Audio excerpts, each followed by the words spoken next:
Friends, আজকে আমি বানাচ্ছি ঢেঁকি শাক। দেখুন, এখন কেটে নিয়েছি ঢেঁকি শাকগুলোকে। তারপর এখানে সাথে নিয়েছি বাদাম আর আলু। বা এখানে আমি পেঁয়াজ কুচি, আদা, 2টা লাল মরিচ আর তেজপাতা নিয়েছি। আলুটিকে ভেজে নিয়েছি ভালো করে। এখন আমি এটাকে বানিয়ে নিচ্ছি।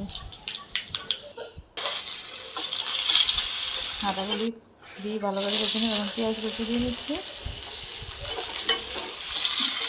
ভালো করে লাল করে ভেজে নেব। এটাকে হয়ে গেছে ভাজি।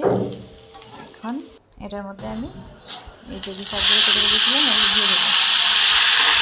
এখন দিয়ে দিয়েছি, ভালো করে নাড়ে করে নিয়ে নিলাম। এখন এটার মধ্যে দিয়ে দিয়েছি হলুদ গুঁড়ো,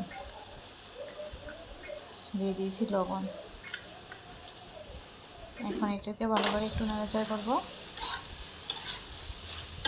করে এগুলোকে এটার মধ্যে অল্প পরিমাণে জল দিয়ে এটাকে আমি কিছুক্ষণের জন্য ঢেকে রাখবো। দেখুন মোটামুটি নরম হয়ে গেছে শাকগুলোটা। এখন এটার মধ্যে আমি বাদামগুলো আগে ভেজে রেখেছিলাম, বাদামগুলো দিয়ে দিলাম। এখন আলু ভেজে রেখেছি, এটাও দিয়ে দিয়েছি।